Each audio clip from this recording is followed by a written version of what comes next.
Tonight, more than 200 years after a former colony won the right to determine its own destiny, the task of perfecting our union moves forward. It moves forward because of you. It moves forward because you reaffirmed the spirit that has triumphed over war and depression, the spirit that has lifted this country from the depths of despair to the great heights of hope, the belief that while each of us will pursue our own individual dreams, we are an American family and we rise or fall together as one nation and as one people. Tonight, in this election, you, the American people, reminded us that while our road has been hard, while our journey has been long, we have picked ourselves up, we have fought our way back, and we know in our hearts that for the United States of America, the best is yet to come.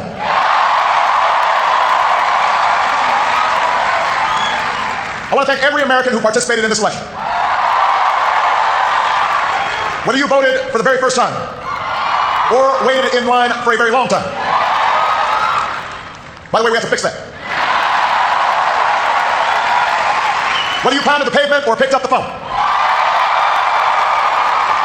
Whether you held an Obama sign or a Romney sign, you made your voice heard, and you made a difference. I just spoke with Governor Romney, and I congratulated him and Paul Ryan on a hard-fought campaign. We may have battled fiercely, but it's only because we love this country deeply, and we care so strongly about its future. From George to Lenore to their son Mitt, the Romney family has chosen to give back to America through public service, and that is a legacy that we honor and applaud tonight. In the weeks ahead, I also look forward to sitting down with Governor Romney to talk about where we can work together to move this country forward. I want to thank my friend and partner of the last 4 years, America's happy warrior, the best vice president anybody could ever hope for, Joe Biden.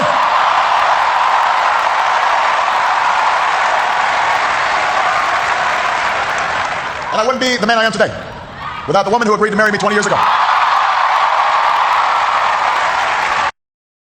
say this publicly, Michelle, I have never loved you more. I have never been prouder to watch the rest of America fall in love with you too, as our nation's First Lady.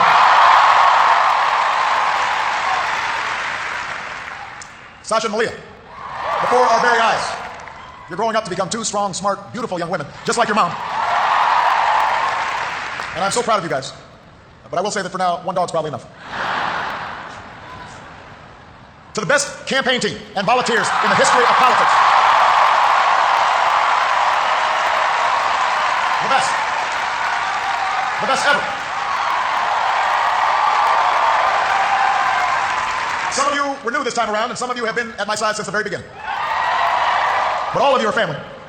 No matter what you do or where you go from here, you will carry the memory of the history we made together. And you will have the lifelong appreciation of a grateful president. Thank you for believing all the way, to every hill, to every valley. You lifted me up the whole way, and I will always be grateful for everything that you've done and all the incredible work that you put in. I know that political campaigns can sometimes seem small, even silly. And that provides plenty of fodder for the cynics who tell us that politics is nothing more than a contest of egos or the domain of special interests.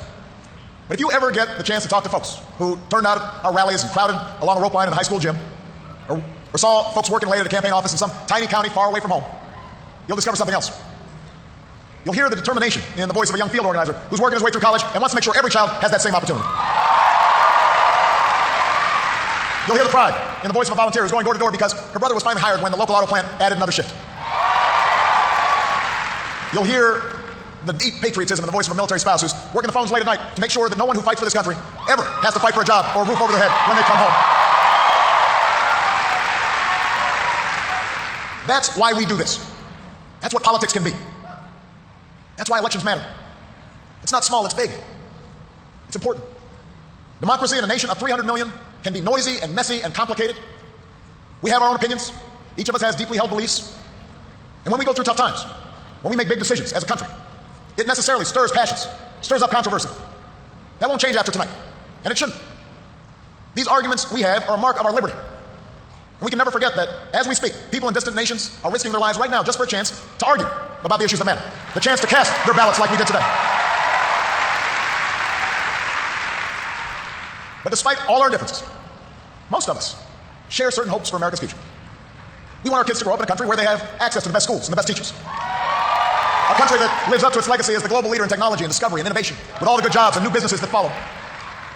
We want our children to live in America that isn't burdened by debt, that isn't weakened by inequality, that isn't threatened by the destructive power of a warming planet. We want to pass on a country that's safe and respected and admired around the world. A nation that is defended by the strongest military on earth and the best troops this world has ever known. But also a country that moves with confidence beyond this time of war to shape a peace that is built on the promise of freedom and dignity for every human being. We believe in a generous America, in a compassionate America, in a tolerant America, open to the dreams of an immigrant's daughter who studies in our schools and pledges to our flag. To the young boy on the south side of Chicago who sees a life beyond the nearest street corner. To the furniture worker's child in North Carolina who wants to become a doctor or a scientist, an engineer or an entrepreneur, a diplomat or even a president. That's the future we hope for. That's the vision we share. That's where we need to go. Forward. That's where we need to go. Now we will disagree, sometimes fiercely, about how to get there. As it has for more than 2 centuries, progress will come in fits and starts. It's not always a straight line. It's not always a smooth path. By itself, the recognition that we have common hopes and dreams won't end all the gridlock or solve all our problems or substitute for the painstaking work of building consensus and making the difficult compromises needed to move this country forward. But that common bond is where we must begin. Our economy is recovering. A decade of war is ending. A long campaign is now over. And whether I earned your vote or not, I have listened to you. I have learned from you. And you've made me a better president. And with your stories and your struggles, I return to the White House more determined and more inspired than ever about the work there is to do and the future that lies ahead.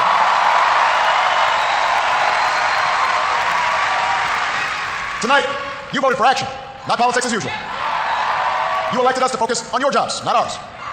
And in the coming weeks and months, I am looking forward to reaching out and working with leaders of both parties to meet the challenges we can only solve together.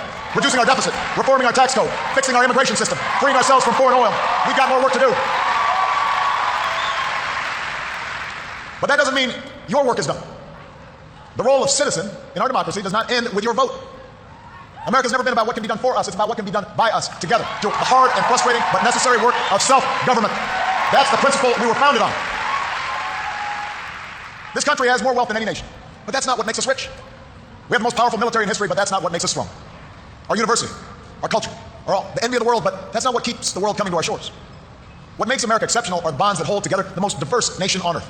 The belief that our destiny is shared, that this country only works when we accept certain obligations to one another and the future generations, so that the freedom which so many Americans have fought for and died for comes with responsibilities as well as rights, and among those are love and charity and duty and patriotism. That's what makes America great.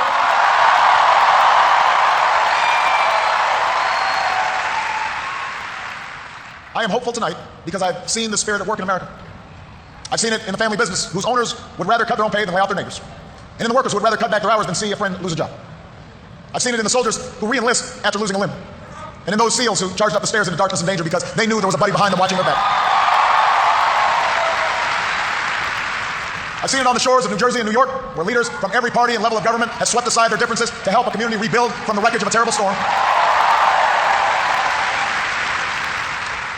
And I saw it just the other day in Mentor, Ohio, where a father told the story of his 8-year-old daughter whose long battle with leukemia nearly cost their family everything.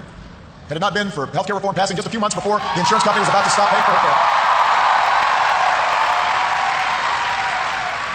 I had an opportunity to not just talk to the father, but meet this incredible daughter of his. And when he spoke to the crowd, listening to that father's story, every parent in that room had tears in their eyes, because we knew that little girl could be our own. And I know that every American wants her future to be just as bright. That's who we are. That's the country I'm so proud to lead as your president. And tonight, despite all the hardship we've been through, despite all the frustrations of Washington, I've never been more hopeful about our future. I have never been more hopeful about America. And I ask you to sustain that hope. I'm not talking about blind optimism, the kind of hope that just ignores the enormity of the tasks ahead or the roadblocks that stand in our path. I'm not talking about the wishful idealism that allows us to just sit on the sidelines or shirk from a fight. I have always believed that hope is that stubborn thing inside us that insists, despite all the evidence to the contrary, that something better awaits us, so long as we have the courage to keep reaching, to keep working, to keep fighting. America, I believe we can build on the progress we've made and continue to fight for new jobs and new opportunity and new security for the middle class. I believe we can keep the promise of our founding. The idea that if you're willing to work hard, it doesn't matter who you are, or where you come from, or what you look like, or where you love. It doesn't matter whether you're black or white, or Hispanic, or Asian, or Native American, or young or old, or rich or poor, able, disabled, gay or straight. You can make it here in America if you're willing to try.